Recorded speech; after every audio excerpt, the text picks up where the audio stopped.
اب سب موجودہ دور کی جو بڑی فتوحات قرار دیا جاتا ہے جن عوامر کو، ان میں سے ایک سوشل میڈیا ہے، اسی طریقے سے فریڈم آف ایکسپریشن ہے، آزادی رائے اور اظہار رائے کی آزادی کہتے ہیں۔ یہ ایج آف ریزننگ ہے، ایج آف لبرٹی ہے، ایج آف فریڈم ہے، آپ جو چاہیں لکھیں۔ تعلیم کا فروغ ہوا ہے، بڑی تعداد میں یونیورسٹیاں تشکیل پائی ہیں۔ اس کا نتیجہ یہ ہے کہ عوام میں شعور پیدا ہوا ہے۔ ہم یہ دیکھتے ہیں کہ ہر سطح پہ اگر کہیں کوئی خلاف ورزی ہوتی ہے تو لوگ آواز اٹھاتے ہیں، اور آواز اٹھانے کے جدید میڈیمز بھی اتنے فعال اور اتنے سبک رفتار ہو چکے ہیں کہ لمحوں کے اندر تبدیلی واقع ہو جاتی ہے۔ سوال میں آپ سے پوچھنا چاہتا ہوں کہ ہمارے ہاں شعور لوگوں میں آیا ہے، بالعموم تاثر یہی ہے، اور اسی کا اظہار ہم نے پاکستان میں حالیہ کچھ سالوں میں بھی دیکھا۔ آپ کا کیا تجزیہ ہے؟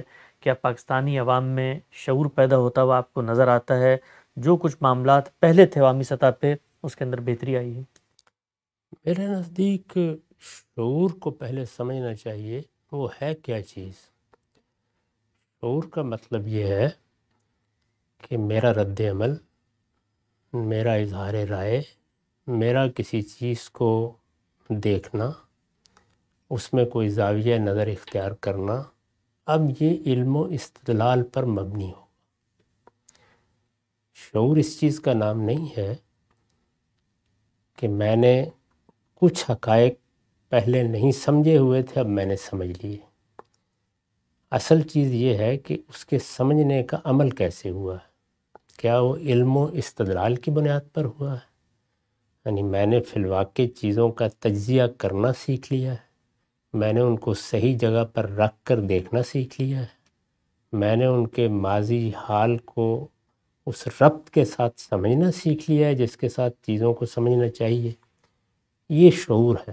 یہ علم میں پیدا ہو، یہ مذہب میں پیدا ہو، یہ فلسفے میں پیدا ہو، یہ انسان کے سیاسی اور سماجی فیصلوں میں پیدا ہو، یہ بڑی نعمت ہے، اس لیے کہ یہی شعور ہے جو انسانیت کا شرف ہے۔ اللہ کے پیغمبر یہی شعور پیدا کرنے کے لیے آتے ہیں۔ جب ہم کہتے ہیں کہ وہ آ کر منادی کرتے ہیں کہ تم یہ بات سمجھنے کی صحیح کرو، تم یہاں کس لیے آئے ہو، تمہارا مقصد کیا ہے، تمہارا انجام کیا ہونے والا ہے، تمہیں اگر علم و عقل سے نوازا گیا ہے تو اس میں کیا چیز پیش نظر ہے۔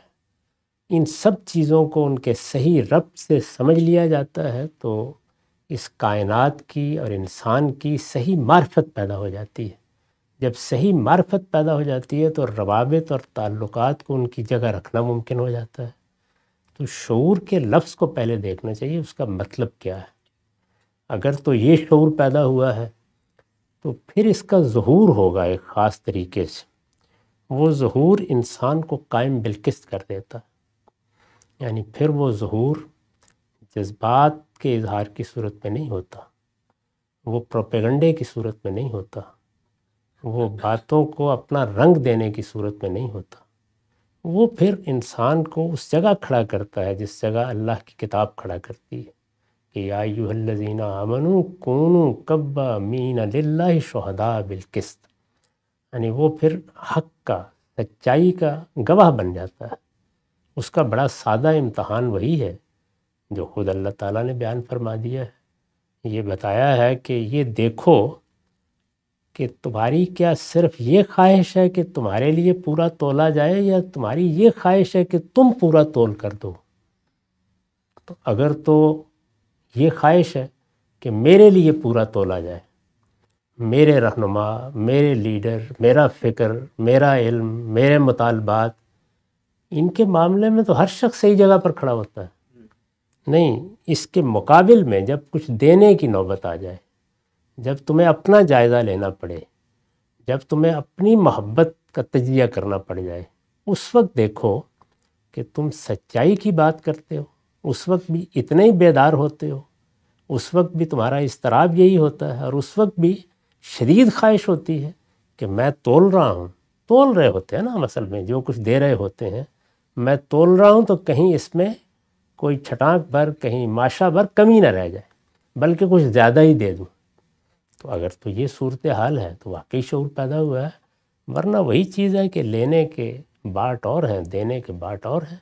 تو ہمارے ہاں لوگ غوغا کو شعور سے تعبیر کرتے ہیں، یہ تو ایک شیطانی چیز ہے، اس کی کیا حقیقت ہے؟ ٹھیک، اچھا ہم صاحب، میں نے گزشتہ دنوں ایک صاحب کا تبصرہ یہ سنا، جب ان سے پوچھا گیا کہ ہماری قوم میں بہت شعور نظر آتا ہے، ہم دیکھتے ہیں ہر جگہ لوگ بہت چارجڈ ہیں اپنے حقوق کے لیے، جیسے ان کو کسی سیاستدان پہ، کسی زعیم پہ، کسی لیڈر پہ کوئی اعتراض ہوتا ہے تو پلٹ کے جو ہے نا اس کا احتساب شروع کر دیتے ہیں۔ تو انہوں نے اس کے جواب میں فرمایا کہ یہی کام اگر وہ اپنے محبوب لیڈر کے حق میں کریں تب شعور ہوگا۔ ہم بھی دیکھتے ہیں کہ پاکستان میں جو آپ کی اپنی پسند ہے، جو آپ کے اپنے قائم شدہ تصورات ہیں، جو آپ کی پارٹی، آپ کا فرقہ، آپ کا مسلک، آپ کے آئیڈلز ہیں، ان کے بارے میں تو توجیحات ہو رہی ہوتی ہیں، ان کی ہر طرح کی جس کو آپ کہتے ہیں بد اخلاقی کی بھی ایک قانونی جسٹیفیکیشن تراش لی جاتی ہے، لیکن جو غیر لوگ ہیں ان کے اوپر تنقید بڑے زور و شور سے ہو رہی ہوتی ہے۔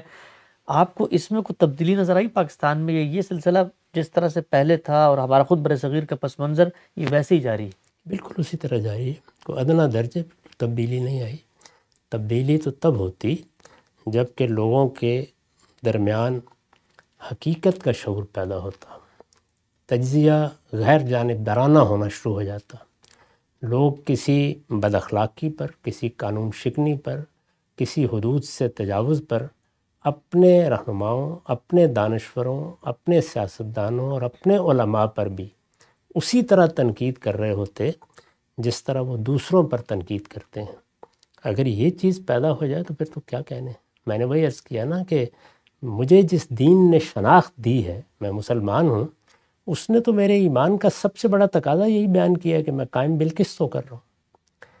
میرا قائم بالقسط ہونا ہی اصل میں میرے شعور کا اظہار ہے۔ جس وقت میں انصاف کی بات سے نہیں چوکتا، یعنی مجھے معلوم ہے کہ یہ میرے استاد کی رائے ہے لیکن غلط ہے، غلط ہے تو غلط ہے، یہ میرے رہنما کی رائے ہے، یہ اس کا طرز عمل ہے، لیکن مجھ پر واضح ہو گیا کہ یہ غلط ہے، پھر یہ غلط ہے، غلط غلط ہے اور صحیح صحیح ہے۔ اگر تو یہ چیز پیدا ہو گئی ہے اور انسان شائستگی کے ساتھ، تہذیب کے ساتھ اپنا نقطہ نظر بیان کرتا ہے، اپنا استدلال پیش کرتا ہے، تو یقیناً شعور پیدا ہوا ہے۔ لیکن اپنی محبت کے لیے تو لوگ پہلے ہی بڑے عذر تراشتے ہیں، اور اپنے رہنماؤں کے لیے تو پہلے ہی ان کے ہاں بڑا شعور ہوتا ہے، اور اپنے مفادات کے معاملے میں تو میں نے آج تک کسی کو بے شعور دیکھا ہی نہیں۔ تو اس لیے ایسا نہیں ہے کہ انسان کے اندر شعور کہیں غائب ہوا ہوتا ہے، شعور پوری قوت کے ساتھ موجود ہے، لیکن جس وقت آپ اس کی تہذیب کرتے ہیں تو وہ قائم بالقسط ہو جاتا ہے، اس کو شعور کہتے ہیں۔ اگر وہ قائم بالقسط نہیں ہوا تو وہ ایک جذبات کا امٹتا ہوا طوفان ہے، وہ ظاہر ہے کبھی ادھر بہہ نکلے گا، کبھی ادھر بہہ نکلے گا، پھر اس کی نہ کوئی سمت ہوتی ہے، نہ اس کے کوئی نتائج ہوتے ہیں۔ اس سے کوئی بڑی تخریب ہو جائے تو ہو جائے، اس سے قوموں کی یا افراد کی تعمیر کا کام نہیں لیا جا سکتا۔ نقطہ بالکل واضح ہو گیا۔ اچھا ہم سب یہ بیان فرمائیے گا کہ اگر آدمی اپنے آپ کو اتنا ریزننگ پہ کھڑا کر لیتا ہے کہ ہر جگہ قائم بالقسط ہے، استدلال کا جائزہ لے گا، چاہے اپنی محبوب شخصیت کی طرف سے آئے یا کسی مخالف کی طرف سے آئے، تو پھر یونٹی کیسے بنے گی، جتھا کیسے بنے گا؟ مثلاً کوئی ادارہ کیسے فعال ہوگا، کوئی سیاسی جماعت کیسے جڑے گی؟ کیونکہ اس میں تو نظریات کا بہاؤ ہے جو لوگوں کو یکجہت کر دیتا ہے کسی ایک مشترک مقصد کے اوپر۔ اگر سب لوگ اسی طریقے سے جائزہ لے رہے ہوں تو پھر تو نہ کوئی سیاسی پارٹی بن سکتی ہے، اس لیے کہ وہ پارٹی میں ہر آدمی کہے گا جی میری رائے تو یہ ہے، اس معاملے میں ایسا ہونا چاہیے، استدلال کی جو ہے وہ گتھیاں سلجھائے گا، تو اس سے کوئی تنظیم تو آگے نہیں بڑھ سکتی۔ پھر کیوں نہیں بڑھ سکتی؟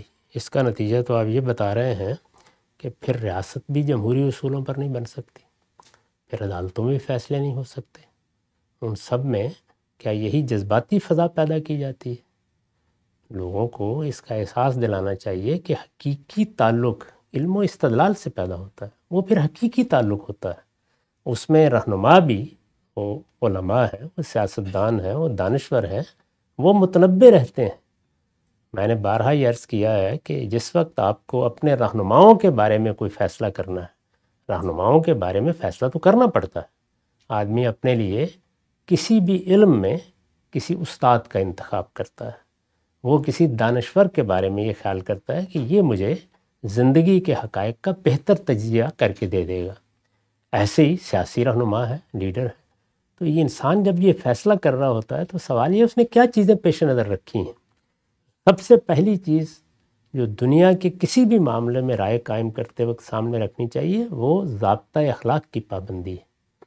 یعنی کیا میرا لیڈر، میرا رہنما، جس عالم کو میں پسند کرتا ہوں، جس دانشور کی تحریریں میں پڑھتا ہوں، کیا وہ ضابطۂ اخلاق کی پابندی کرتا ہے؟ یعنی جھوٹ بولتا ہے، فریب دیتا ہے، میرے جذبات کا استحصال کرتا ہے، کبھی مذہب کو، کبھی لسانی احساسات کو، کبھی قومی تفاخر کو، کبھی کسی چیز کو استعمال کر کے اپنے مقاصد حاصل کرتا ہے، یا وہ میری رہنمائی کرتا ہے، ہر قدم پر مجھے بتاتا ہے کہ صحیح چیز کیا ہے، میرے اندر صحیح اور غلط کا شعور پیدا کرتا ہے۔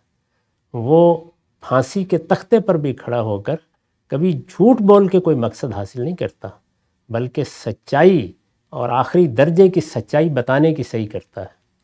اور اگر قوم کی، ملک کی یا کسی دینی تصور کی تنقید کرنی ہے تو سب سے پہلے اپنے اندر جھانک کر دیکھتا ہے کہ یہ تنقید وہ کن جذبات کے ساتھ کر رہا ہے۔ ضابطۂ اخلاق آپ جانتے ہیں کہ ایک کوڈ آف کنڈکٹ یا ایک پروفیشنل ایتھکس ہے جس کا ہم باقی زندگی میں ہمیشہ لحاظ رکھتے ہیں۔ یہ سب سے بڑھ کر اور سب سے پہلے اپنے لیڈروں میں دیکھنی چاہیے۔ اگر کوئی عالم ہے اور وہ دوسروں پر الزام لگاتے وقت 2 لمحے کا توقف بھی نہیں کرتا، دوسرے کی رائے بیان کرتے وقت ڈنڈی مار دیتا ہے، وہ آپ کے سامنے ایک استاد کی طرح آ کر آپ کو سمجھاتا نہیں ہے کہ دوسرے کی رائے کو اس کی جگہ رکھ کر دیکھیے وہ ہے کیا، اور پھر تنقید کر کے بتاتا ہے۔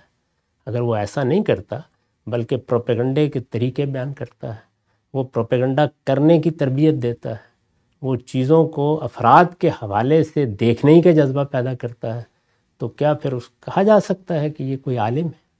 اسی طرح اگر کوئی سیاسی رہنما ہے، قوم کے ساتھ جھوٹ بولتا ہے، جھوٹ کی بنیاد پر اپنی مہم چلاتا ہے، جھوٹ ہی کی بنیاد پر لوگوں کو اپنی جانب متوجہ کرتا ہے، روز دیکھتا ہے کہ کون سی چیز میں اپنے مقاصد کے لیے استعمال کرتا ہوں، قانون شکنی کرتا ہے، قانون ضابطہ جس کا وہ خود پابند ہونا چاہیے سب سے بڑھ کر اس کو توڑنے والا بن جاتا ہے۔ اس کے معنی یہ ہے کہ وہ در حقیقت انسانیت کے بنیادی شرف سے محروم ہے۔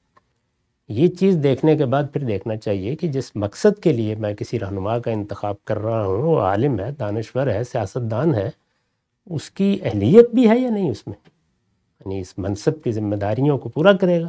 عالم کے منصب پر بیٹھا ہے تو کیا اس کا اہل ہے کہ میں اس سے دین سیکھوں؟ سیاست کے منصب پر ہے تو کیا میں اس کے بارے میں اعتماد کر سکتا ہوں کہ یہ میرے ملک کو یا میری قوم کو صحیح سمت میں لے جا سکتا ہے، یہ نظم حکومت کو چلا سکتا ہے؟ دیکھا جائے گا نا یہ سب۔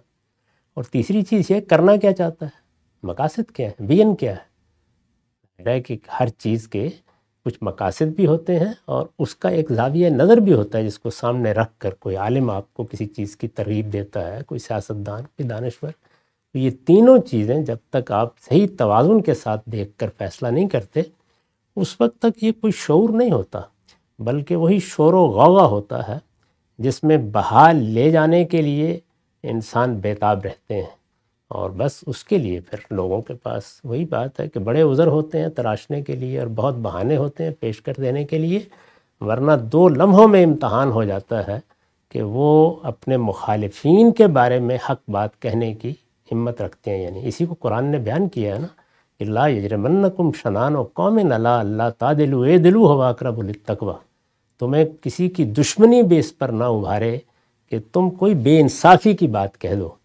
تو سوال یہ ہے کہ انصاف کی بات اگر آپ دشمن کے مقابل میں نہیں کہہ سکے تو پھر اگر آپ نے اپنوں کے لیے انصاف کی پکار بلند کر لی ہے تو یہ کون سا شعور ہے؟ یہ تو اصل میں جبلت انسانی کا اظہار ہے۔ بہت اہم بات فرمائے گا ہم صاحب۔ اچھا، ہمارے شعور کی سطح اس بات سے بھی ملاحظہ ہوگا ہم صاحب، کہا ہی جاتا ہے کہ اینڈ جسٹیفائی مینس، یعنی مقاصد کا حصول ہے، اس کے لیے جو کچھ کیا گیا ہے اس کو اس کی روشنی میں دیکھیں کہ حاصل کیا ہوا ہے، نیت کیا تھی بندے کا، ارادہ کیا تھا۔ کیا اینڈ جسٹیفائی مینس کا کوئی تصور اسلام میں ہے کہ آپ اچھی نیت سے کوئی غلط طریقہ اپنا لیتے ہیں، یا مثال کے طور پہ آپ سے غلطی آپ کر دیتے ہیں یا جان بوجھ کے کر دیتے ہیں ایک تدریج اسٹریٹجی کے طور پہ تاکہ آپ اچھے مقصد کی طرف پہنچیں، لیکن نتیجہ تو اچھا نکل آتا ہے نا؟ پھر یہ تو شیطانی راستہ ہے، یہ صرف شیطان یہ طریقہ سجھاتا ہے ہمیشہ، جب بھی اس کو اپنا کام لینا ہوتا ہے وہ یہی طریقہ سجھاتا ہے۔ عجیب، اچھا، اس کے لیے راستہ ہی یہی ہے، اس کے بغیر وہ ایک قدم بھی آپ کو اپنے راستے پر چلا نہیں سکتا۔ پہلے دل میں وہ سب سے پہلی ترغیب یہی دے گا، سب سے پہلا نزع یہی پیدا کرے گا، سب سے پہلے آپ کو اسی پر قائل کرے گا کہ اصل چیز جو ہے وہ نتیجہ ہے، نہیں، اصل چیز راستہ ہے، صراط مستقیم پر چلنا ہے آپ کو۔ اسی کی دعا کرتے ہیں ہم شب و روز 5 نمازوں میں، اہدنا الصراط المستقیم، سیدھی راہ ہونی چاہیے۔ سیدھی راہ انصاف کی راہ ہے، سچائی کی راہ ہے، سیدھی راہ دھوکے کی اور فریب کی راہ نہیں ہو سکتی۔ جب آپ غلط طریقے اختیار کریں گے تو غلط طریقے کا مطلب سمجھتے ہیں، اس کا مطلب ہی یہ ہوتا ہے کہ آپ اپنے اخلاقی وجود کی قربانی دیں گے۔ تو جبلتوں میں اور انسان کے اخلاقی شعور میں جو تصادم ہے، یہی امتحان ہے جس میں ہمیں ڈالا گیا ہے۔ اسی لیے میں نے عرض کیا کہ میں تو کسی عالم، کسی دانشور، کسی سیاستدان کو سب سے پہلے اس کے شعبے سے متعلق ضابطۂ اخلاق پر جانچ کر دیکھوں گا، وہ اس پر پورا اترتا ہے تو میں آگے توجہ کروں گا، اس پر پورا نہیں اترتا تو میری طرف سے آسمان کے تارے کل توڑ کے لا کے دکھا دے، وہ میرے نزدیک پرکا کی حیثیت بھی نہیں رکھتا۔ بہت ہی اہم نقطہ ہے۔ اچھا خان صاحب، امرہم شورا بینہم کی ہم بات کرتے ہیں کہ مسلمان اپنا نظم اجتماعی مشورے پر مشتمل رکھیں گے، تمام لوگ اس میں برابر کی جگہ پر مشورہ دیتے ہیں۔ اب عوام کی اکثریت جو ہے اپنے ووٹ کے ذریعے، اپنی رائے، اپنے مشورے سے ایک فیصلہ کرتی ہے، اور ہم اس کے بارے میں کہتے ہیں کہ یار یہ فیصلہ تو ان کی بے شعوری پہ مبنی ہے۔ یہ کیسے ہو سکتا ہے کہ اتنی بڑی تعداد عوام کی وہ بے شعوری پہ مبنی فیصلہ کر سکے؟ ہمیں نظر آتا ہے اس وقت دنیا میں بڑے بڑے مارکے ہیں، پوری کی پوری عوام ایک طرف کھڑی ہوتی ہے، لیکن جب ہم تجزیہ کرتے ہیں اس کا تو وہ تجزیہ استدلال کی بنیاد پہ پورا نہیں اترتا۔ تو کیا یہ بھی ممکن ہے کہ انسانوں کی اکثریت بے شعوری کا فیصلہ کر دے؟ اس میں کیا شک ہے؟ انسانوں کی اکثریت نے ہمیشہ بے شعوری کے فیصلے کیے، اچھا، مذہب کے معاملے میں کیے، ہزاروں سال تک کیے۔ یعنی انسانوں کی اکثریت کے بارے میں کبھی بھی یہ حسن ظن نہیں رکھنا چاہیے کہ وہ بہت ٹھیک فیصلہ کرتی ہے۔ یہ جمہوریت فصل رضا کا طریقہ ہے، یعنی چونکہ انسانوں پر حکومت کرنی ہے، انسانوں کے لیے حکومت ہونی ہے، تو یہ فیصلہ انہی کو کرنا ہے۔ ان کے فیصلے میں اختلاف ہو جاتا ہے، اختلاف نہ ہو تو کوئی ضرورت نہیں ہے، اختلاف ہو جاتا ہے۔ مجھے ایک شخص پسند ہے، آپ کو ایک دوسرا شخص پسند ہے، میں ایک آدمی کو سمجھتا ہوں میری بہتر رہنمائی کرے گا، آپ سمجھتے ہیں دوسرا آدمی کرے گا، اس میں اب فیصلہ کرنا ہے۔ تو فیصلہ یا پانی پت کے میدان میں ہوگا یا پھر لوگوں کی رائے سے ہو جائے گا۔ تو ہمیں اللہ تعالیٰ نے یہ تعلیم دی ہے کہ لوگوں کی رائے کے مطابق فیصلہ کر لیا جائے۔ وہ غلط ہوگا، سراسر غلط ہوگا، اس کے باوجود بھی کر لیا جائے اور مان لیا جائے۔ اس کو درست کرنے کا طریقہ یہ نہیں ہے کہ لوگوں کو فیصلہ نہ کرنے دیا جائے یا فیصلہ نہ مانا جائے، کیونکہ پھر میدان جنگی میں فیصلے ہوں گے۔ تو انسانی جان اللہ تعالیٰ کو اتنی محبوب ہے اور اتنی قیمتی ہے، یا اختلال اور فساد سے سوسائٹی کو پاک رکھنا اتنا زیادہ مطلوب ہے کہ اس کے لیے اس کو گوارا کر لیا جاتا ہے۔ اس کو درست کرنے کا طریقہ کیا ہے؟ اس کو درست کرنے کا طریقہ یہ ہے کہ ساری قوم مل کر بھی اگر ایک فیصلہ کرے اور وہ غلط ہو تو کچھ خدا کے بندے اس کی غلطی واضح کرتے رہیں، وہ اس سے متاثر نہ ہو کہ قوم نے یہ فیصلہ کر لیا ہے۔ نہیں، قوم کو دردمندی کے ساتھ پکاریں، اسی طرح کے انبیاء جیسے پکارتے ہیں، اور یہ کہیں کہ تم نے ایک غلط فیصلہ کیا ہے۔ تو جب قوم کا یہ شعور بہتر ہوگا، جس پر ہم نے گفتگو شروع کی تھی کہ ہم نے قائم بالقسط ہو کر فیصلے کرنے ہیں، ہم نے انصاف کی بنیاد پر بات کرنی ہے، ہم نے اخلاقی اصولوں کو کسی حال میں پامال نہیں ہونے دینا، ہم نے جو قاعدے قانون بنائے ہیں ان کی پابندی کرتے ہوئے آگے بڑھنا ہے۔ تو جیسے ہی آپ یہ چیز لوگوں کے اندر پیدا کر لیں گے تو پھر ان کے فیصلے بہتر ہونے شروع ہو جائیں گے۔ لیکن یہ کہ محض یہ بات کہ لوگوں کی ایک بڑی تعداد نے فیصلہ کر لیا ہے، وہ زیادہ تر غلط ہی ہوتے ہیں۔ بالکل واضح ہو گیا شعور کیا ہوتا ہے، غامدی صاحب سے ہم نے جانا، لیکن شعور پیدا کیسے کیا جا سکتا ہے سیاسی معاملات میں، سماجی معاملات میں، اس طریقے سے مذہبی معاملات میں۔ سلسلہ گفتگو کو آگے بڑھا کر پوچھیں گے، وقت یہاں پہ ختم ہوتا ہے، دوبارہ حاضر خدمت ہوں گے، اب تک آپ کا بہت شکریہ۔ گزشتہ کل آپ سے ہم نے یہ جاننے کی کوشش کی تھی کہ شعور کیا ہوتا ہے۔ ہمارے یہاں علوم دعویٰ کیا جاتا ہے کہ ہماری قوم باشعور ہو گئی ہے، اس کے اندر جس وقت احتجاج کی صلاحیت پیدا ہو جاتی ہے، اپنے حقوق منوانے کی صلاحیت پیدا ہو جاتی ہے، شور و غوغا کرنے کی صلاحیت پیدا ہو جاتی ہے، تو کہا جاتا ہے کہ بہت اعلیٰ سطح کا شعور ہے جو عوام میں پیدا ہو گیا۔ غام صاحب نے بتایا تھا کہ شعور ہوتا کیا ہے، اسی سلسلہ گفتگو کو آگے بڑھائیں گے اور آج جاننے کی کوشش کریں گے کہ شعور کی جو کچھ تعریف غام صاحب نے متعین کی وہ پیدا کیسے ہوتا ہے۔ غام صاحب، مختلف زندگی کے ڈومینز ہوتے ہیں، مذہبی ڈومین ہے، سیاسی ڈومین ہے، سماجی ڈومین ہے۔ میں شروع کرتا ہوں مذہبی ڈومین سے، جو آپ کی دلچسپی کا محور و مرکز بھی رہا گزشتہ نصف صدی۔ غامدی صاحب نے بھی دین اسلام ہی کی دعوت و تبلیغ اور ارشاد اور تفہیم کے حوالے سے خدمات سر انجام دی۔ غام صاحب، یہ بات تو آپ اپنے پرائے سب مانتے ہیں کہ ایک خوف تھا مذہبیت کا، تقلید کا ایک نہاد تھا۔ لوگ اپنے فرقے سے، اپنے بزرگوں سے، اپنے اکابر سے اوپر اٹھ کے سوچ نہیں سکتے تھے۔ غامدی صاحب نے اس قابوس کو توڑا ہے اور لوگوں کو براہ راست غور و فکر اور استدلال کی بنیاد پر چیزوں کو اپنانے یا ترک کرنے کی ایک بصیرت یا صلاحیت پیدا کی ہے۔ غام صاحب، مذہبی شعور آپ نے پیدا کیا ہے، آپ مانیں یا نہ مانیں، یہ دنیا اس وقت معترف ہے اس بات کی، چاہے لوگ آپ کی بات کا اتفاق کریں یا اختلاف۔ پوچھنا میں چاہتا ہوں کہ اس شعور کو پیدا کرنے کی اسٹریٹجی آپ کے ذہن میں کیا تھی؟ کیا خد و خال تھے؟ کس طریقے سے اس قوم میں اتنی بڑی تعداد ہے آپ کو سننے والوں کی، ان میں آپ نے مذہبی شعور پیدا کیا؟ اس میں پہلے تو میں یہ وضاحت کر دوں کہ ایسا نہیں ہے کہ میں نے ہی پیدا کیا ہے، میری بھی اس میں کچھ خدمت ہے۔ ہمارے ہاں پچھلی صدی میں، بلکہ اس سے بھی پیچھے سے اگر آپ تاریخ کو دیکھیں تو بڑے جلیل القدر لوگ پیدا ہوئے ہیں جنہوں نے یہی شعور لوگوں میں نہ صرف یہ کہ پیدا کیا ہے، بلکہ اس شعور کی ایسی بنیادیں استوار کر دی ہیں کہ ہم بھی انہی پر کھڑے ہیں۔ تو اس لیے جب تاریخ کو دیکھا جاتا ہے تو اس کو اس طرح نہیں دیکھنا چاہیے کہ آخر میں کسی نے کیا خدمت انجام دی، یہ دیکھنا چاہیے ابتدا کہاں سے ہوئی ہے۔ تو اگر آپ پیچھے مڑ کے دیکھیں تو آپ دیکھیں گے کہ مصر میں، مراکش میں، عالم عرب میں، خود ہندوستان میں کیا شاہ ولی اللہ کی، کیا مفتی محمد عبدہو کی، کیا رشید رضا کی، کیا شیخ غزالی کی، کیا یہاں شبلی کی، فراہی کی، امین حسن اصلاحی کی، مولانا سید ابواللہ صاحب مودودی کی، مولانا ابوالکلام آزاد کی، اقبال کی خدمات کوئی کم ہے؟ یہ وہ بزرگ ہستیاں ہیں جنہوں نے اپنے اپنے دور میں اپنے اپنے طریقے سے یہی شعور پیدا کرنے کی صحیح کی ہے۔ میں نے جس طرح کہ عرض کیا تھا کہ شعور کیا ہے، یہی کہ آپ جس چیز کو بھی مان رہے ہیں، جس چیز کو بھی اختیار کر رہے ہیں، جس چیز کو بھی ترک کر رہے ہیں، اس کو علم و عقل کی روشنی میں اختیار کریں، علم و عقل کی روشنی میں ترک کریں۔ اگر جذبات سے فیصلے ہو رہے ہیں، تعصبات کی بنیاد پر فیصلے ہو رہے ہیں، تعلقات وجہ ترجیح بن رہے ہیں، تو اس کا مطلب یہ ہے کہ یہ شعوری فیصلے نہیں ہیں۔ شعوری فیصلے علم و عقل کی بنیاد پر ہوتے ہیں تو وہ بے لاگ ہوتے ہیں، اس میں لینے اور دینے کے باٹ الگ الگ نہیں ہوتے۔ وہ سیاست میں ہوں، مذہب میں ہوں، اس میں فیصلے کی ایک ہی بنیاد ہمیشہ سامنے رہتی ہے، اور وہ یہ کہ دلیل کیا ہے۔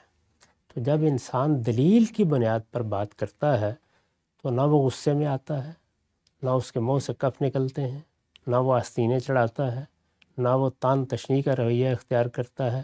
وہ تو پھر استدلال کرے گا، ٹھنڈے دل و دماغ کے ساتھ اپنی بات کہے گا، آپ کی بات سنے گا، وہ استدلال کرتا چلا جائے گا یہاں تک کہ یا اس کی غلطی واضح ہو جائے یا مخاطب کی غلطی واضح ہو جائے۔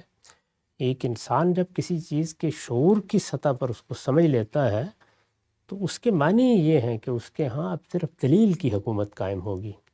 یہ چیز ہے جس کو جن اکابر کا میں نے ذکر کیا ان سب نے پیدا کرنے کی صحیح کی ہے، اور لوگوں کو یہی بتایا ہے کہ وہ اللہ کے دین پر بھی اگر غور کرتے ہیں تو براہ راست اللہ کی کتاب کو دیکھیں، اللہ کے پیغمبر کے ارشادات کو دیکھیں، بنائے استدلال کو متعین کرنے کی کوشش کریں۔ اس میں کسی جگہ کہہ سکتے ہیں کہ کسی شخص نے آدھے منزل تک پہنچا دیا، کسی نے ہاتھ پکڑا اور آپ کو منزل رسید کر دیا، یہ سب فرق تو ہوتے رہتے ہیں، لیکن بہرحال ان سب کی بڑی خدمات ہیں۔ اس میں نے بھی اس میں کچھ معمولی خدمت ایک طالب علم جتنی انجام دے سکتا تھا وہ انجام دی۔ اچھا غام صاحب، اس میں یہ بتائیے گا کہ مزلہ قدم کیا چیز بنتی ہے؟ خود آدمی جب شعور پیدا کرنے کے لیے سوسائٹی میں نکلتا ہے تو ظاہری بات ہے آپ کو جو قائم شدہ تصورات ہیں، جو کلٹس ہیں، اسی طریقے سے جو گہری مذہبیت، تقلید اور فرقہ واریت ہے، اس سے مقابلہ کرنا پڑتا ہے، اور ایسا بھی ہوتا ہے کہ جو اپنے ہیں وہ بھی ساتھ چھوڑ جائیں۔ آپ کسی معاملے میں استدلال ہی کی بنیاد پر جو سماجی قبولیت سے موافق آراء نہیں ہیں وہ دیتے ہیں تو پھر اپنے پرائے سب چھوڑتے ہیں، پگڑی پونجی سرے بازار نیلام ہوتی ہے، مظلہ قدم کیا چیز بنتی ہے؟ جو لوگ یہ شعور پیدا کرنا بھی چاہتے ہیں ان کے لیے رکاوٹ کیا چیز بن سکتی ہے؟ وہی جو قرآن مجید نے بیان کر دی ہے، ما وجدنا علیہ آباءنا، سب سے بڑی چیز وہی ہوتی ہے. یعنی ایک نقطہ نظر، کوئی تصور، کوئی فلسفہ، کوئی حکمت کی بات، کوئی علم، وہ روایت بن جاتا ہے. جب وہ روایت بن جاتا ہے تو اپنے ساتھ بہت سی عقیدتیں وابستہ کر لیتا ہے.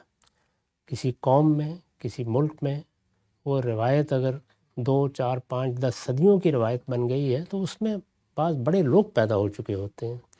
ان کے ساتھ انسان کا ایک فطری تعلق ہمیشہ سے رہا ہے، وہ کبھی بھی ختم نہیں ہوتا. اس کے نتیجے میں وہ گویا اس کے آبا بن جاتے ہیں. وہ آبا کے لفظ کو ہم دیکھتے ہیں تو ہمارا خیال صرف یعنی نسل کی طرف جاتا ہے. مطلب یہ ہے کہ علم میں بھی آبا ہوتے ہیں، فکر میں بھی ہوتے ہیں، روایات میں بھی ہوتے ہیں، کسی قوم کی جو تاریخ بنتی ہے اس میں بھی ہوتے ہیں، اور نسلوں میں بھی ہوتے ہیں. ان کے ساتھ انسان کی وابستگی ہے جو اس کا سرمایہ فخر یا اس کی شناخت ہوتی ہے. انسان یہ محسوس کرتا ہے کہ اس کے سرمایہ فخر پر ہاتھ ڈال دیا گیا ہے.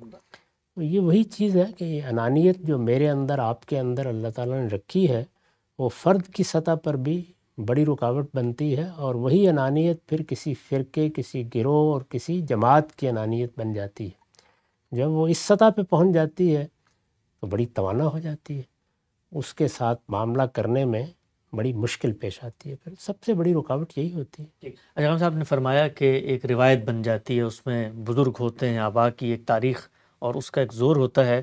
تو ابھی جب میں نے پہلا سوال آپ سے کیا تو آپ نے بھی خود اپنی اس خرد افروزی یا شعور پیدا کرنے کی جو روایت ہے اس میں بھی چند بزرگوں کا نام لیا. تو یہ بھی تو دنیا میں ہوتا ہے کہ آپ خود ریفارمیشن کرنے اٹھے ہیں، اور اس ریفارمیشن میں خود کچھ ایسے اپنے آبا پیدا ہو گئے ہیں کہ وہ شعور جو آپ پیدا کرنا چاہتے ہیں وہ شعور خود اپنی ذات کے اندر ایک پورا کا پورا مسلک اور ایک پورا کا پورا فرقہ بن جاتا ہے. ایسا بھی ہوتا ہے، لیکن سوال یہ ہے کہ آپ آبا کا ذکر کس لحاظ سے کر رہے ہیں. یعنی اس لحاظ سے کہ انہوں نے کسی علم کی ابتدا کی ہے، اس میں خدمات انجام دی ہیں، اس کو کسی منزل تک پہنچایا ہے. وہ تو دنیا کے ہر علم میں ہوتا ہے. کیا اس وقت سائنس اپنے آبا سے بے نیاز ہو کے اپنا تعارف کرا سکتی؟ اس میں بھی آپ ارسطو سے بات شروع کریں گے، نیوٹن، آئنسٹائن، فلاں فلاں کے یہ. لیکن سوال یہ ہے کہ آپ کیا اس بنیاد پر استدلال بھی کر رہے ہیں؟ اصل چیز یہ ہے، اگر بنائے استدلال آبا بن گئے ہیں تو پھر یہ حق کے راستے کی بہت بڑی رکاوٹ ہے. اور اگر ان کی خدمات کا اعتراف آپ نہیں کرتے تو یہ ناشکری کی انتہا ہے. یہ تو ایک حقیقت سے اعراض کرنا ہے. تو دونوں کام بالکل یکساں ہونے چاہیے. یعنی بنائے استدلال کے حد تک انسان کو آخری درجے کی بے رحمی کے ساتھ بات کرنی چاہیے. نہیں، یہ بات ٹھیک نہیں ہے، اس لیے کہ اس کے لیے جو دلیل دی جا رہی ہے وہ ٹھیک نہیں ہے.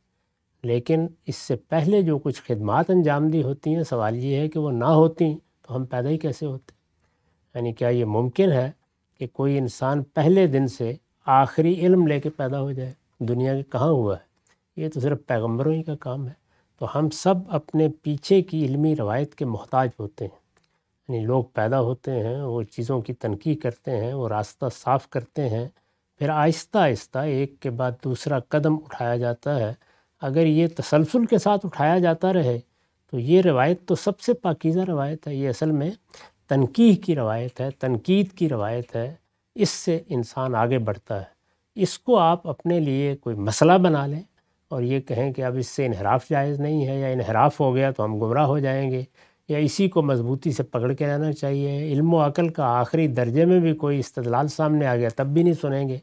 تو یہ وہ چیز ہے کہ جو پھر ما وجدنا علیہ آباءنا تک لے جاتی. ایک نقطہ بالکل واضح ہوا، آگے بڑھاتے ہیں. اچھا یہ بتائیے ہم صاحب، دنیا میں ہم نے دیکھا، تاریخ اس بات کی گواہ ہے کہ جب آپ کو طاقت حاصل ہوتی ہے، حکومت حاصل ہوتی ہے، ریاست کی قوت آپ کی پشت پر ہوتی ہے، تو پھر جو بھی آپ کے افکار و نظریات ہیں وہ شعور پر مبنی ہے یا بے شعوری پر مبنی ہے، ان کا فروغ عام ہوتا ہے، ابلاغ ہوتا ہے. اسی طریقے سے جو نقطہ نظر مذہبی تعبیرات جن کو ریاست کی پشت پناہی حاصل ہو گئی، ان کو پھر عوام کے اندر بھی پذیرائی ملی.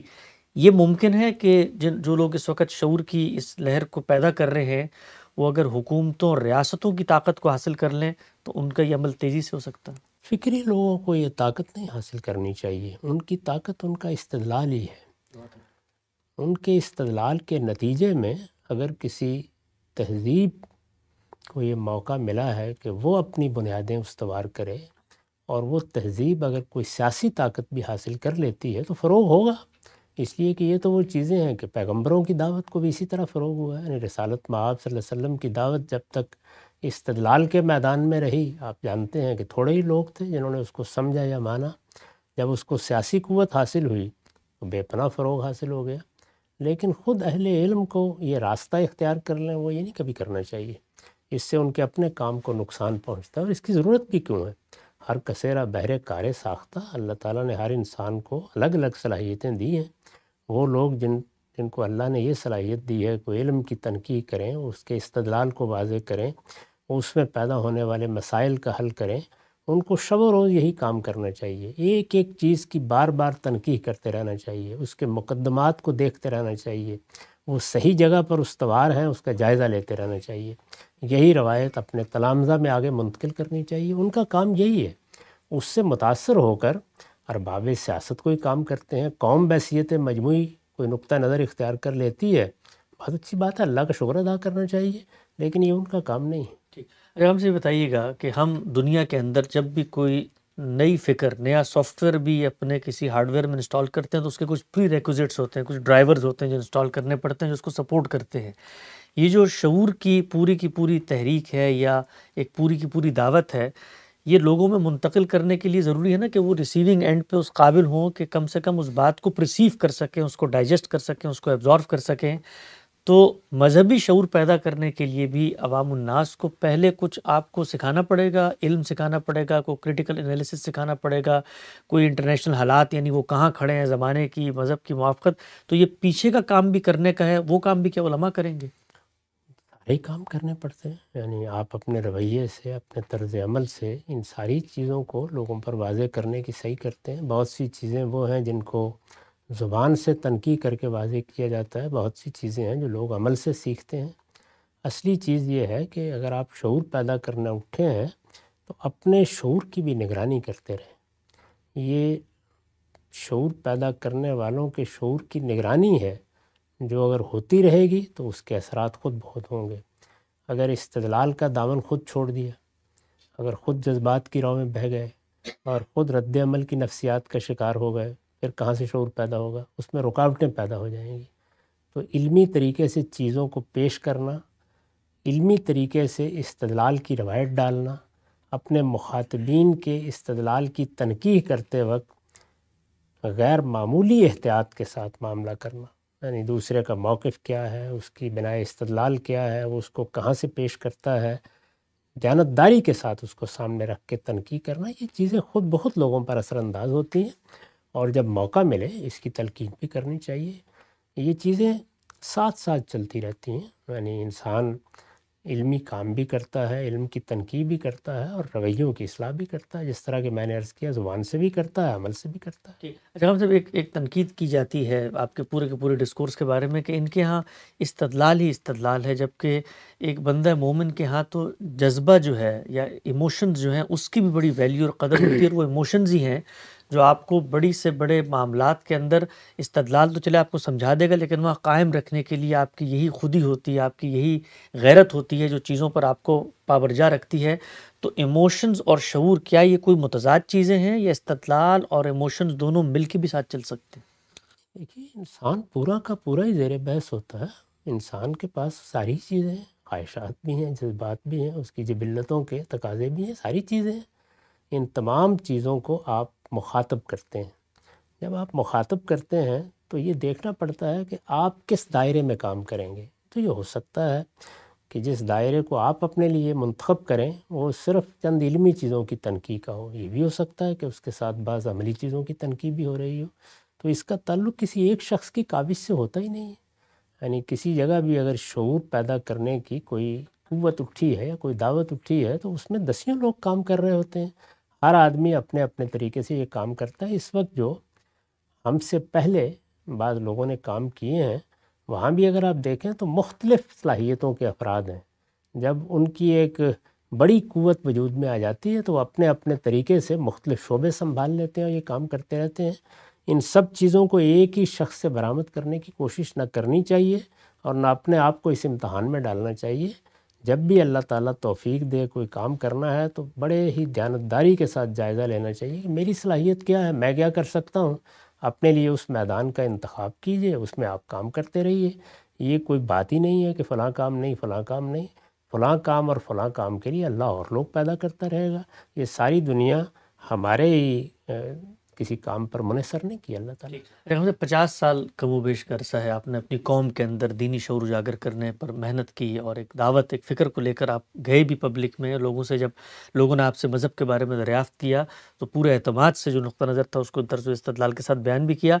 آپ کو لگتا ہے کہ ہماری قوم کا مذہبی شعور پیچھے پلٹ کے آپ دیکھتے ہیں گزشتہ 2-3-4 اشروں میں کچھ بہتر ہوا ہے؟ کیونکہ ہم دیکھتے ہیں کہ اس وقت جو انقلاب آیا ہے سوشل میڈیا کا، ہر شخص اپنی بات پہنچا رہا ہے، تو نئی آوازیں اور اسی طرح سے شعور اور آگہی پیدا کرنے والی جو صدائیں ہیں ان کو بھی کچھ نہ کچھ سوسائٹی میں جگہ ملتی ہے۔ لیکن دوسری طرف ہم یہ دیکھتے ہیں کہ جو مذہبی جنونی ہیں وہ جب نکلتے ہیں تو لاکھوں کی تعداد میں عوام ان کے ساتھ بھی ہوتی ہے۔ تو اوور آل پاکستانی عوام میں مذہبی شعور میں کوئی ارتقاء آپ کو نظر آیا؟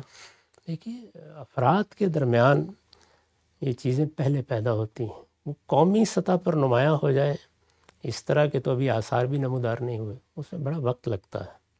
افراد پہلے، یعنی وہ افراد جن کو اللہ تعالیٰ توفیق دیتا ہے، کچھ سعید روحیں ہوتی ہیں، وہ سمجھنا شروع کرتے ہیں، تو آہستہ آہستہ جب ان کی تعداد بڑھتی چلی جاتی ہے اور ان میں متنوع صلاحیتوں کے لوگ کسی میدان میں نکل کھڑے ہوتے ہیں تو ایک قوت بننا شروع ہو جاتی ہے۔ اس کے اثرات پھر تہذیبی سطح پر بھی نمایاں ہوتے ہیں۔ یہ ہمیشہ ایسے ہی ہوتا ہے، اس لیے میرے خیال میں تو ابھی بالکل ابتدائی مراحل۔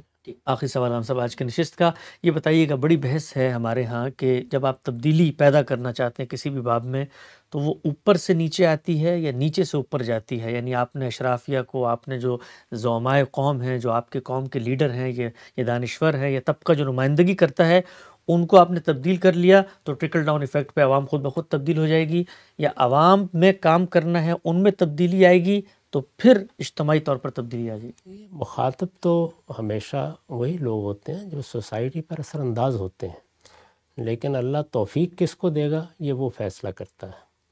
ہمارا کام تو یہ ہے کہ ہم سوسائٹی کے سوچنے سمجھنے والے لوگوں کے سامنے وہ بات رکھیں۔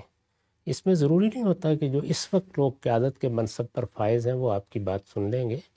اللہ تعالیٰ قیادت پیدا کرتا رہتا ہے، اگلی نسلوں میں پھر وہ لوگ پیدا ہوتے ہیں جنہوں نے دانشور کی حیثیت سے، جنہوں نے صحافی کے طور پر، جنہوں نے عالم کی حیثیت سے، جنہوں نے رہنما یا سیاسی زعیم کی حیثیت سے خدمات انجام دینی ہوتی ہیں۔ وہ لوگ کسی فکر کے، کسی دعوت کے اگر مخاطب بن گئے ہیں تو انہی کے اندر سے پھر اللہ تعالیٰ ایسے لوگ پیدا کر دیتا ہے جو آہستہ آہستہ اپنی قوم کی رہنمائی کرتے ہیں۔ اصول وہی رہتا ہے کہ یہ قوم بحیثیت قوم جب اپنے لیڈروں، اپنے رہنماؤں، اپنے دانشوروں، اپنے علماء کو دیکھتی ہے اور ان میں ان کو کہ نئی آوازیں ملتی ہیں، نئے راستے ملتے ہیں، اس کے بعد تبدیلی آنے کا عمل شروع ہوتا ہے۔ میرے خیال میں اس میں ابھی شروعات ہیں۔ لیکن ہاں سے یہ پیغمبر تو ہیں، ان کا جو اسوہ سامنے آتا ہے وہ تو قوم کے جو لیڈرشپ ہوتی ہے ان کو پہلے مخاطب کرتے ہیں، ان سے بات چیت کرتے ہیں، عوام کے پاس تو ان کے بعد میں جانے کا۔ ہمیشہ خطاب تو انہی کو کیا جاتا ہے، لیکن یہ کہ اللہ کس کا انتخاب کرے گا، کون آگے بڑھ کے قبول کرے گا، یہ وہ فیصلہ کرتا ہے۔ ٹھیک، بالکل تو واضح ہو گیا مذہبی شعور کیسے پیدا کیا جا سکتا ہے عوام میں۔ غام صاحب کی اپنی پوری کی پوری جو فکری دعوت ہے اس کے تسلسل میں یہ بات کیسے سامنے آتی ہے، غام صاحب سے ہم نے پوچھا، وقت یہاں پہ ختم ہوتا ہے، دوبارہ حاضر خدمت ہوں گے۔